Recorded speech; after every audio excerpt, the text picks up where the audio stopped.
புகையிலை ஹராமானது என்றால் வெற்றிலை, சுண்ணாம்பு, பாக்கு போன்றவையும் ஹராமானதா என்று ஒரு கேள்வி தொடுக்கப்பட்டுள்ளது. புகையிலையிலே போதையும் நிக்கோட்டின் என்ற ஒரு நச்சு வேதிப்பொருளும் இருப்பதால் அது ஹராமானதாகும்.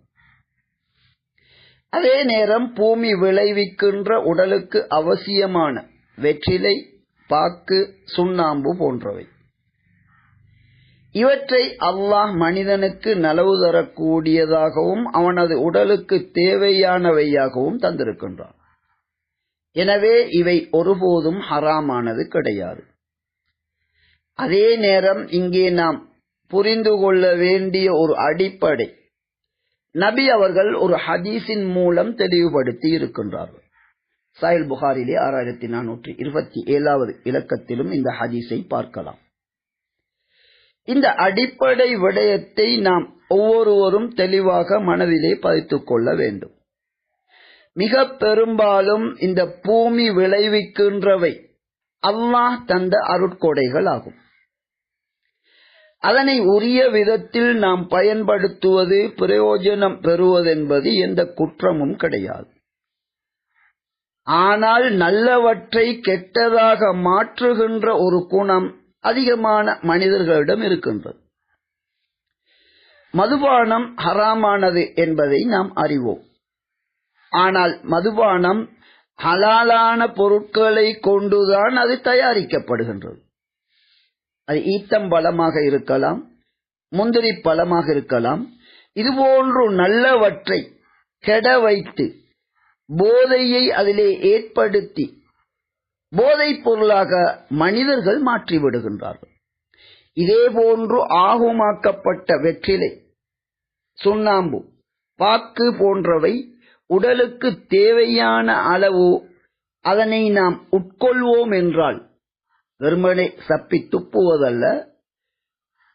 இந்த புகையிலை தவிர்த்து வெற்றிலை, பாக்கு, சுண்ணாம்பு போன்றவற்றை வாயிலே மென்று அதனை சாப்பிடும் போது அது உடலுக்கு தேவையானதாக இருக்கின்றது.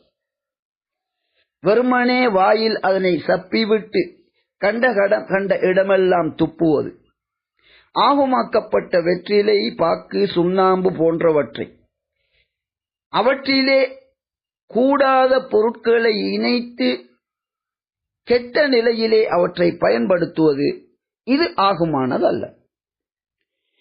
எனவேதான் இன்று உலக நடைமுறையிலும் கூட உதாரணமாக இவ்வாறான பாக்கு, சுண்ணாம்பு, வெற்றிலை போன்றவற்றை அவற்றை பான் பராக் எனும் பெயரிலே கெட்டவற்றோடு அதனை சேர்த்து உடலுக்கு தீங்கு தரக்கூடிய முறையிலே மாற்றி மக்களை அதன்பால் ஆர்வமூட்டி அதனை மக்களை சப்பும்படி அதன் பிறகு கண்ட இடமெல்லாம் துப்பி மனிதனுக்கு பொருத்தமற்ற செயலை செய்கின்றார்கள்.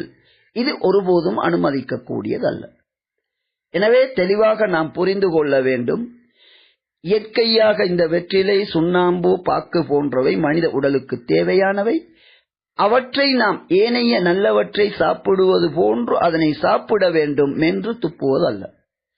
அதே நேரம் அது கெடுக்கப்பட்ட நிலையில் இருக்கும் என்றால் போதைப் பொருளோ உடலுக்கு தீங்கு தரக்கூடிய மிக கொடிய நோய்களில் ஒன்றான கேன்சர் போன்ற நோய்களை ஏற்படுத்துவதற்கான வேதிப்பொருட்கள் அதிலே சேர்க்கப்பட்டிருந்தால் அப்போது அதனை நாம் கண்டிப்பாக தவிர்த்துக் கொள்ள வேண்டும். இந்த அடிப்படையைத்தான் நபி அவர்கள் தெளிவுபடுத்துகின்றார்கள்.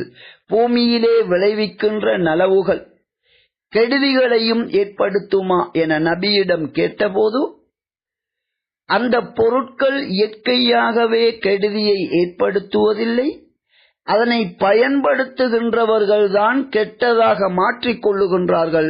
தவறான முறையில் பயன்படுத்துவதன் மூலம் தமக்கு அழிவை ஏற்படுத்திக் கொள்ளுகின்றார்கள் என்று நபி அவர்கள் உதாரணத்தோடு தெளிவுபடுத்துகின்றார்கள்.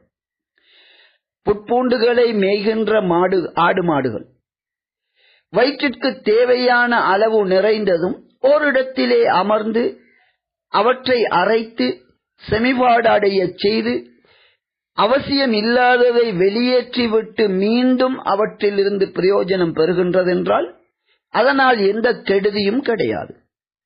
அதே நேரத்தில் நல்ல பொருள் என்பதற்காக வரம்பு மீறி தவறான முறையில் அதனை பயன்படுத்தினால் பயன்படுத்துவோரை அது கொன்று விடுகின்றது அல்லது மரணத்தின் எல்லைக்கு அழைத்துச் செல்லுகின்றது என்று நபி அவர்கள் தெளிவுபடுத்துகின்றார்கள். ஆகவே இந்த பாக்கு, சுண்ணாம்பு, வெற்றிலை போன்ற நல்ல பொருட்கள் ஆகுமானது அதனை கெடுதியாக்கி நாம் பயன்படுத்தினால் அது கூடாதவையாக மாறிவிடும். அப்படி நாம் செய்யக்கூடாது என்பதே இஸ்லாத்தின் தெளிவான வழிகாட்டல் ஆகும்.